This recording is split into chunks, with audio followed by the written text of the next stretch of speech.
Like this? No, you're great. All right.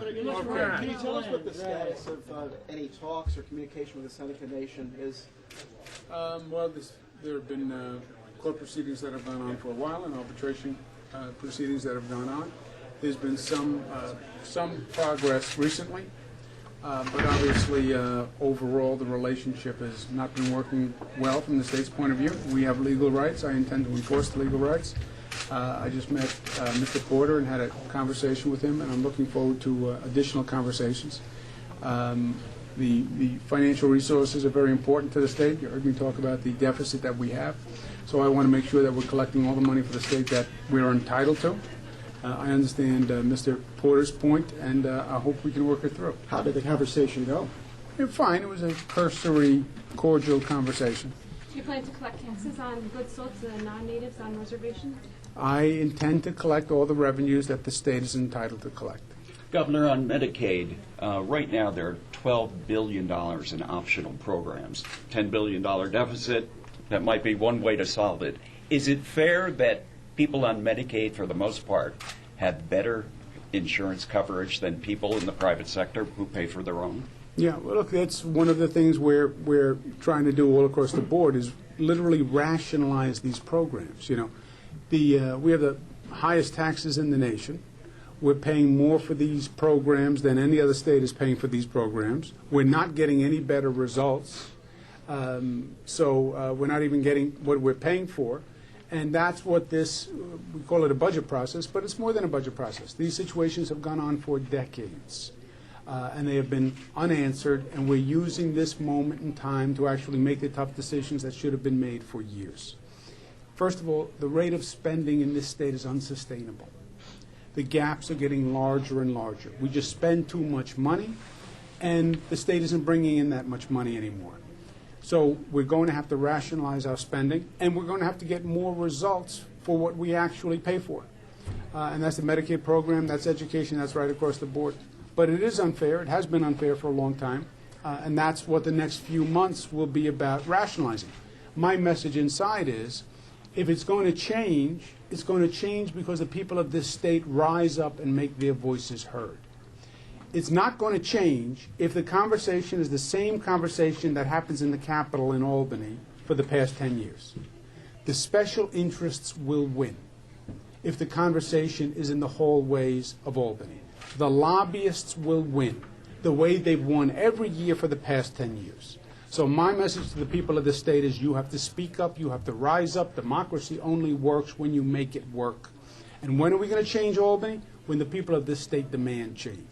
I hope we're going to use the energy in this crisis to mobilize the people of this state to actually make a difference. The county executive of Erie says that since counties pay into Medicaid, the county should decide which optional services are covered. He wants a bill introduced that would give counties more leeway if they want to cover dentures or eyeglasses or all the non-mandated services. Yeah, that's an idea. A lot of people have ideas on how to cut Medicaid. I put together a group, and we're going to be looking at the best of it.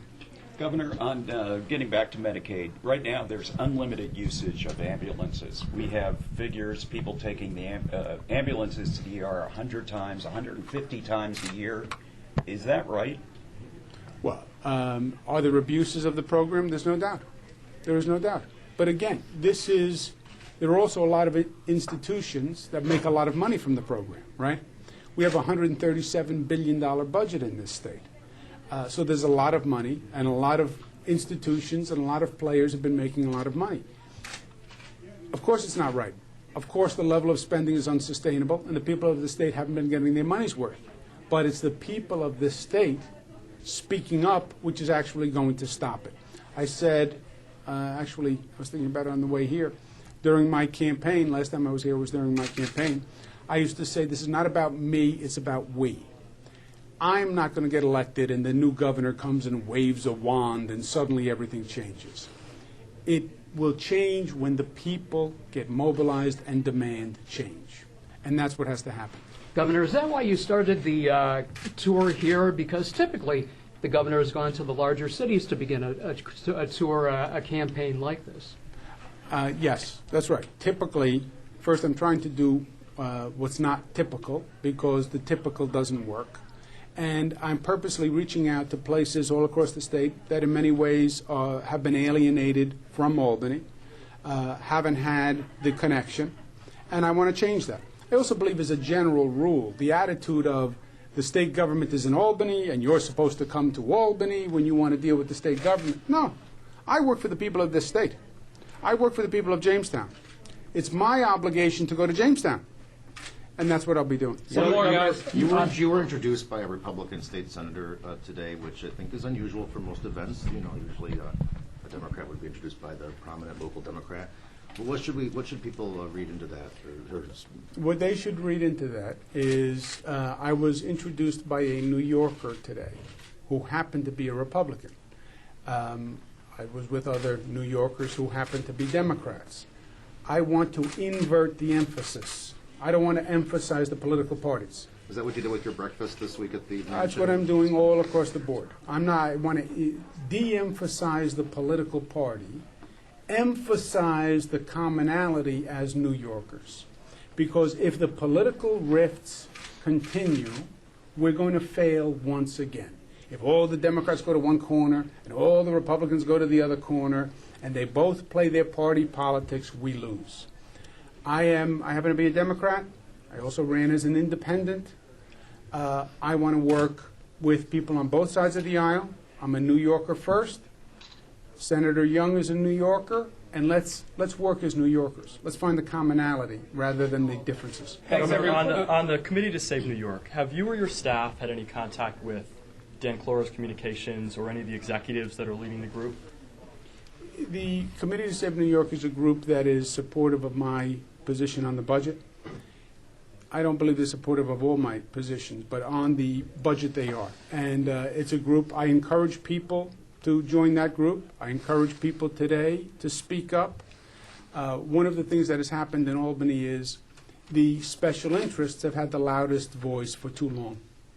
So I encourage participation by people. I encourage participation by other groups to make their voice heard. It can't just be a one-sided dialogue where the special interests who have a financial incentive are the only ones who speak, you know, where a governor puts out a budget and then there's the slide I have in the presentation.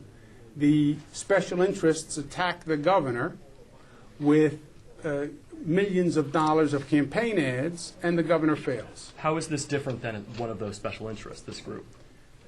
Committee to Save New York are business leaders, they are labor leaders, they're a cross-section of New Yorkers. But, look, and again, I agree with them on some positions, I don't agree with them on other positions. Like, are there any, what can you name any that you don't see eye to eye with them on? Well, it's going to be the rest of the agenda as it's playing out. We agree on the budget. There are other positions that I'm going to take on ethics reform, et cetera, on rent control, et cetera, where you see differences. But we agree on the budget. But they're a cross-section. I agree with them on some things. I disagree with them on other things. But you can't have a one-sided dialogue in Albany anymore. So, yes, I encourage them. I encourage the people in this room. I encourage you reporters.